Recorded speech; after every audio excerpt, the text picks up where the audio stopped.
우리가 지킵니다. 늘 힘들고 피곤하셔도 잘 오셨고, 우리 임나래 집사님은 참 때로 이렇게 매 수요일마다 저렇게 일찍 가 막 그러는데도 불구하고 임 집사님이 계속 반주하러 이렇게 반주하고 예배하러 이렇게 옵니다. 참 감사해요.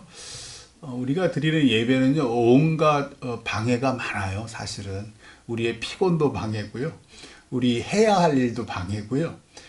또 갑작스럽게 막 예배 드리려고 막 전화가 어디서 와요. 누가 무슨 일이 있다. 그래, 그럼 오늘 예배를 빼먹어야지. 이런 게 꼭 무슨 예배할 때마다 방해가, 뭐 사단 마귀가 방해를 하는지 방해하는 사람들이 있습니다. 그럼에도 불구하고 오늘 수요 예배 잘 오셨어요. 말씀드린 대로 이제 13장, 호세아 13장, 그리고 이제 14장이 이제 막을 내려요. 호세아서는 우리가 쭉 살펴봤지만, 북이스라엘의 패망기의 선지자 호세아가 하나님의 말씀에 순종해서 음란한 여자 고멜과 결혼해서 새 아들을 낳고, 근데 이 여자가 집안에 머물지 않고 또 남자 찾으러 또 음란한 여자를 또 갔는데, 하나님께 또 걔 데리고 와서 또 데려와 살고 또 도망가고, 이런 과정을 통해서 하나님과 이 북이스라엘뿐만 아니에요. 남유다도 마찬가지고 우리도 마찬가지예요. 우리가요 되게 음란해요. 음란하다는 건요, 하나님이 아닌 다른 거를 사랑하는 거를 음란하다고 표현해요. 우상 숭배도 마찬가지예요. 하나님을 섬기는 게 아니라 다른 것, 그것이 나일 수도 있고 재물일 수도 있고 내 자녀일 수도 있고 그런 걸 다 우상이라고 해요. 그러니까 우상은 막 만들어, 오늘 이제 말씀 나오지만 북이스라엘 에브라임이 이제 우상을 막 만들어요. 송아지. 오늘 말씀 보시면은 은으로 만드네, 이번에는. 그러니까 금송아지가 왜 베델과 단에 있었잖아요. 베델과 단에 있는데, 사실은 북이스라엘 그 왕들이 계속 집권하는 동안 산당마다 여러 가지 바알 우상도 있지만 아세라 우상도 있지만 송아지 우상도 많아요. 그러니까 베델과 단 가기 힘들잖아요. 그러니까 집안 근처 산등성이마다 뭔가 좀, 우리도 그렇잖아요. 신묘한 기운이 있는 곳에다가 작은 송아지 모양의 우상을 이렇게 만들어서 이게 하나님이다, 이게 여호와 하나님이다 하고 다 북이스라엘 사람들이 섬기기도 했거든요. 근데 오늘 말씀 보면 은으로 정교하게 새겼잖아요. 그러니까 이건 조금 잘 사는 사람들이 만들었는지, 그러니까 금송아지가 베델과 단이 크게 있지만 나머지는 은으로 아주 은장생들이 정교하게, 하나님인데 대충 만들면 안 되잖아요. 정교. 우리도 왜 십자가도 그 가톨릭들 그 십자가 보셔요. 아주 정교해요. 우리 십자가는 이건 조금 정교한 편인데 투박하게, 우리 개신교는 투박하게 만들잖아요. 근데 가톨릭은 예수님 막 이카보도 있고 그래서 정교하게 만들어요. 왜냐면 자꾸만 사람들이 이제 그런 걸 선호하는 거예요. 그게 마치 하나님을 더 잘 섬기는 것 같고, 하나님께 내 진심을 다하는 것 같고, 막 이렇게 착각을 하는 거죠. 마음을 드려야 되는데, 우린 자꾸만 마음이 아니라 물질로 채우려고 하고, 솜씨로 채우려고 하고, 내 능력으로 채우려고 해요. 그런 성향들이 있는데, 오늘 말씀 이제 잠깐 같이 한번 봐요. 1절, 에브라임이 말씀드린 대로 북이스라엘의 사울 왕서부터 해서 분열시킨 여로보암도 이 에브라임 지파라 그래서 북이스라엘을 지도하던 지파예요. 그래서 북이스라엘 곧 에브라임이에요. 에브라임이 말을 하면 사람들이 떨었도다. 왜? 지도자 지파잖아요. 그리고 지도자 지파가 말하면 와, 우리도 대통령이 무슨 한마디 하면 와, 뭔 말일까? 그런 거예요. 그가 이스라엘 중에서 자기를 높이더니, 그렇죠.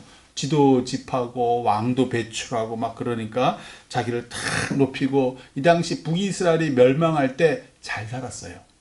경제적으로 아주 풍요했어요. 그 참 기가 막히죠. 우리는 가난하면 나라가 망하는 줄 아는데 그게 아니라는 거예요. 아주 경제적으로 풍요했어요. 외교가, 무역도 막 활발했고요. 풍요한 게 누구 덕이야? 왕이 통치를 잘해서 그래. 그러니까 자기를 높이는 거죠. 자기를 높이고 바알로 말미암아. 그러면서 이제 우리가 잘 살아지면 아이고 하나님 감사합니다 이렇게 부하게 감사할 것 같지만 천만의 만만의 말씀이에요. 신기하게 한번 주변에 한번 보세요. 내가 이전보다 훨씬 잘 살아져서 하나님께 감사한 사람이 많은지, 아니면 잘 살아졌음에도 이전에 그대로 그 수준 그대로 헌금 생활하고 잘 사는 거는 다 뒤로 가고. 그 왜 그러냐면요, 대부분은 후자예요.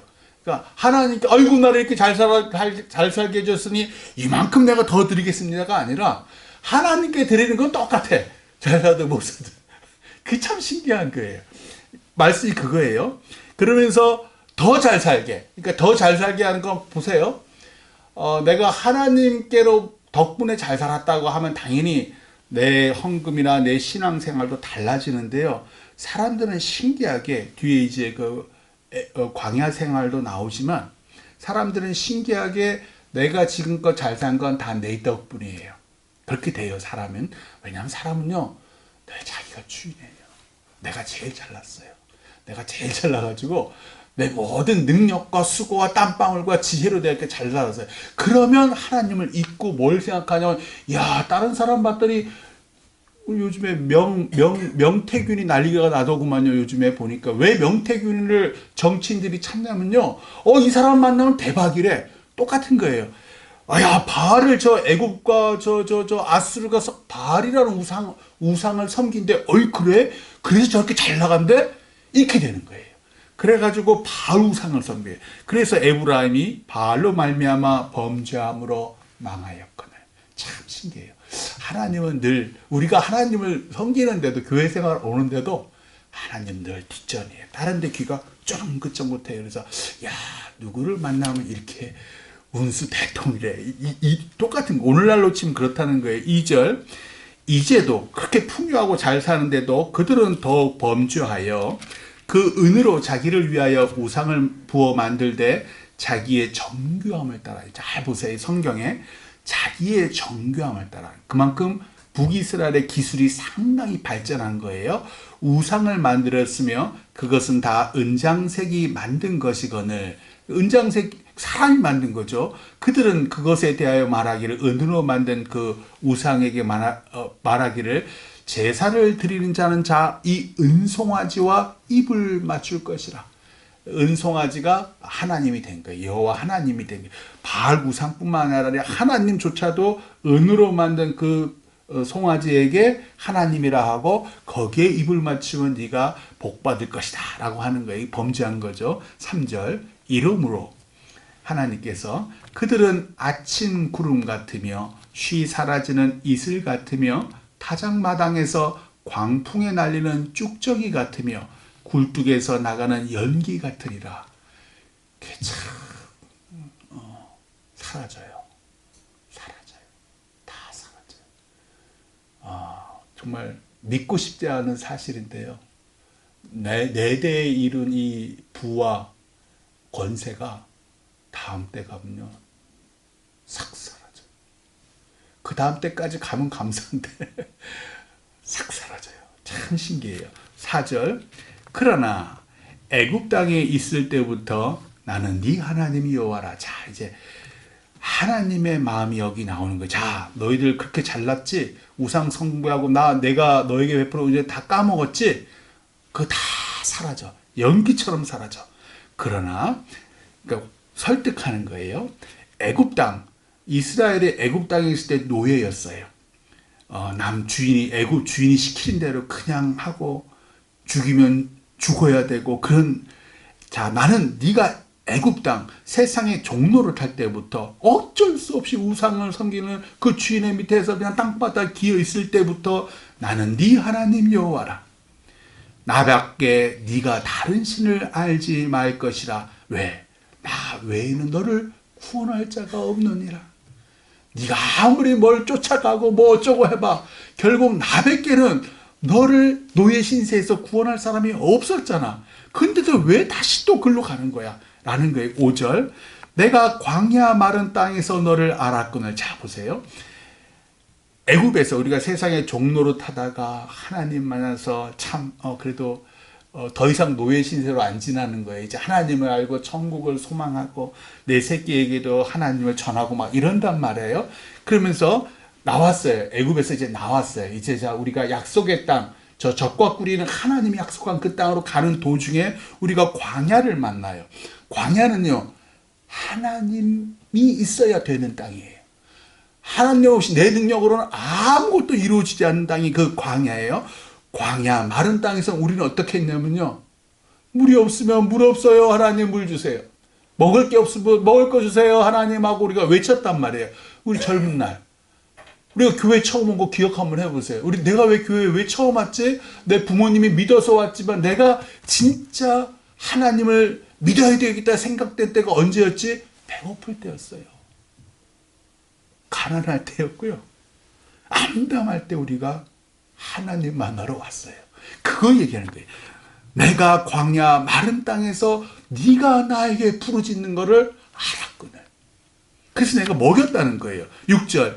그들이 먹여준 대로. 자, 이제 그래서 하나님께서 먹여준 대로 배가 불렀고, 이제 우리가 제법 잘 살아, 나이가 들어서 하나님 은혜로 제법 잘 살아졌어요. 배가 부르니 그들의 마음이 교만하여 이로 말미암아 나를 잊었느니라. 기가 막힌 거예요. 이게 참, 그러니까 북이스라엘, 남유다, 에브라임을 말하지만 우리 인간의 삶이 여기 그대로 녹여 있는 거예요. 얘야, 네가 처음에 세상에서 이것저것도 안 됐잖아. 그러다가 교회 와가지고 하나님 믿고 믿어볼까 하는데 배가 고파요. 내 새끼 어떻게 키워요? 하나님께서 막 부어주셨어요. 그래가지고 잘 돼서 하나님 감사합니다. 막 교회만 오면 눈물을 벌벌벌 흘리고 그냥 막 감동이 넘치고 젊을 때 그랬잖아요, 우리가. 그러다 어느 순간 그러지를 않는 거예요. 내 마음에 은혜가 없어져요. 자꾸만 비판이 돼요. 저 목사 왜 졌다고 설교를 하고, 아니 저 장로, 저 권사, 저 집사는, 내 새끼는 왜 이렇게 내 뜻대로 안 지내고가 돼요. 이게 뭐냐면 2단계예요. 그들의 마음이 교만하여 이로 말미암아 나를 잊었느니라. 예전에 무슨 문제가 생겼으면 우리가 교회에 나와서 하나님께 울부짖었는데 이제는 하나님께 안 울부짖는 거예요. 그냥 내 입에서 그냥 거친 말이 나가는 거예요. 내 마음이 그냥 시기와 질투와 분노와 비판과 비판으로. 왜? 교만해졌어요. 내가 다 판단해요. 그전에는 가난할 때는, 내가 나그네 되었을 때는 하나님께만 불구지어요. 하나님 판단해 주시고 하나님 복을 주시고 이랬거든요. 근데 어느 좀 내가 배불러진 거예요. 경제적으로 배불러질 뿐만 아니라 영적으로 배불러졌어. 갈급하며 목마른 사슴이 시냇물을 찾는데 목이 안 말라. 그러니까 시내를 안 찾아요. 하나님을 잊었느니라. 7절. 그러므로 내가 그들에게 사자 같고 길가에서 기다리는 표범 같으니라. 그러니까 목사가 때때로 이런저런 심판의 말들 또는 이러면 안 되는 회개의 말들 할 때 싫어요. 그 말씀이 때로 사자 같기도 하고 나를 흠집내는 표범 같은 목소리 같기도 하고, 그리고 진짜 나를 망친 것 같고. 8절. 내가, 하나님이에요. 내가 새끼 잃은 곰을 난리가 날 거 아니에요. 얼마나 무서워요. 새끼 잃은 엄마 곰이죠. 어미곰같이 그들을 만나. 그 교만한 그들을 만나. 나를 잊은 그들을 만나 그의 염통 거풀을 찢고, 염통이 폐잖아요. 폐에 거풀을 찢고 거기서 암사자같이 그들을 삼키리라. 들짐승이 그들을 찢으리라. 무서운 말씀이죠. 그러니까 네가 내 은혜로 이렇게 잘 나가는데 네가 어느 순간 교만해져서 네 마음에 하나님이 없고 하나님 대신 네가 우뚝 주인으로 서서 모든 걸 판단해. 그러면 내가 너를 이렇게 찢어버릴 거야. 이렇게 멸망해 버릴 거야. 왜 우리는 하나님을 잊었을까?